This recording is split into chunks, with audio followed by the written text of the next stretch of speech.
What's going on, YouTube? This is SG1 Sports, and you're watching our ACC football channel.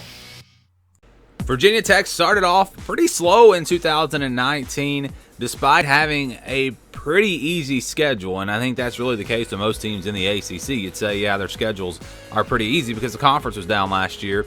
They didn't have to play Clemson, so they didn't play the one really good team in the conference. And in the non-conference, they did play Notre Dame, so they did have a game against Notre Dame that was, a very formidable opponent. Obviously, they lost that game in a close game, but they lost to Boston College and lost to Duke early in the season. Those were the surprises. You expected Virginia Tech to probably win those games, and because of that, they didn't quite reach the goals that they wanted to last season. They went 8-4, but if you win those two games, it's 10-2, and it's a totally different season. Can they do that this year? Can they maybe make a run at 10-2, maybe make a run at the Coastal Division? Well, here is the schedule. They open up with Liberty, a sneaky tough game. Liberty, a very solid team last year, went to a bowl game. Watch out for that matchup in week 1. If they start off slow like they did last year, that game could be a problem because they follow that up the next week with Penn State. So you're talking about if they were to slip up against Liberty, this team could start 0-2, and it could be a disastrous start to the season. But, I think that they will clearly be a better team than Liberty. If they play to their potential, they should win that game. And I think they're capable of maybe even pulling off an upset against Penn State.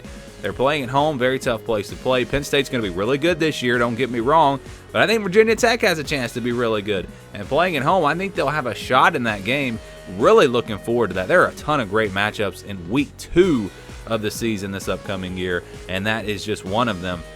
Then they play on the road at Middle Tennessee on September 19th. Follow that up with North Alabama on September 26th. Then they get into ACC conference play, which you look at it, it's not really all that bad. They do not play Clemson, and that's the good news. You've got Miami and Virginia at home. North Carolina might be a really tough matchup. They might be one of the top teams in the Coastal, but they do get going there with Georgia Tech on October the 3rd, and then in North Carolina the next week on October the 10th. That could be the game that decides the Coastal Division. Right now, I think it's Virginia Tech, North Carolina, and Miami. Those are the teams that I've got my eye on.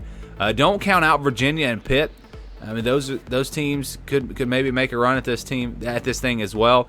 Virginia has really come on, and they won the division last year. No Bryce Perkins, so maybe they're not one of the front runners. But I don't think you can count either one of those teams out either. But I'm just saying this could potentially be the game that decides it. Virginia Tech and North Carolina, and then they get a bye week before playing Boston College on a Thursday night. This will be a Thursday night game at home versus Boston College. Home teams usually do pretty well in those Thursday, Friday night matchups. So you like Virginia Tech's chances to get some revenge on Boston College. Boston College is a team that we don't really know what to expect right now.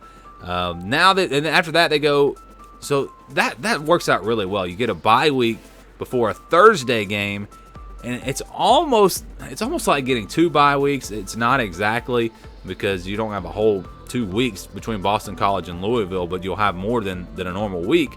So I think that really is a nice setup for them on the schedule, and the games that are on the front and end of that could be 2 of their tougher games in the ACC, on the road at North Carolina and on the road at Louisville. They'll play Louisville on Halloween, October 31st. And those 2 games, North Carolina and Louisville, probably going to be the 2 toughest road games on the schedule for Virginia Tech. So a little space in between some of those games might help out. They'll play Pitt the next week, and this will actually be on a short week because they'll play them on a Friday right after a Saturday game on the road. That is a typical trap game. If Pittsburgh's struggling a little bit this year, we know they're capable of pulling off upsets. Let's say Virginia Tech's going into this game with 1 loss. Let's say they lose to Penn State early in the year. That's the only game they lose. Yeah, they're probably ranked in the top 15. And Pittsburgh, again, capable of pulling off these upsets. It's right after a road game against Louisville. It's a Friday night, right before Miami. If Miami is the team that's doing good this year, Virginia Tech might be looking ahead. So circle that as a potential trap game. Pitt on the road on November the 6th. Friday night. That could be a tough one for the Hokies. Moving on now to the next game. It'll be November 14th at home versus Miami. Just said that. Miami is a team with De'Aaron King at quarterback. They could really turn this thing around. We don't know for sure how it's going to work. think the offensive line still could be an issue there. Definitely a winnable game at home for Virginia Tech. So I think they have a good shot in that one, but it's one of those 50-50 type games. And then Duke on the road on November 21st. Duke got Chase Bryce at quarterback. That's going to be an interesting team to watch. How good is he going to do in that offense? I don't know top to bottom if they have the same talent as Virginia Tech, but it's a tough game on the road, and they're going to be well coached, so that will be a tough challenge there before playing Virginia. Virginia Tech is going to be out for revenge in this one. Virginia finally ended the streak last season. Virginia Tech gets them back at home this year. Virginia without Bryce Perkins, how good are they going to be? Of course, that is a big question there. But all in all, the schedule is almost the same as last year.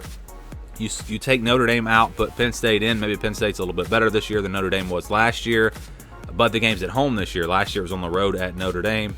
And the ACC conference schedule, pretty much the same. So, again, all in all, I think Virginia Tech has a chance. If they take care of business in some of these games and don't have any slip-ups, I think they have a chance to have a really good year because, again, this schedule really is not that bad in 2020.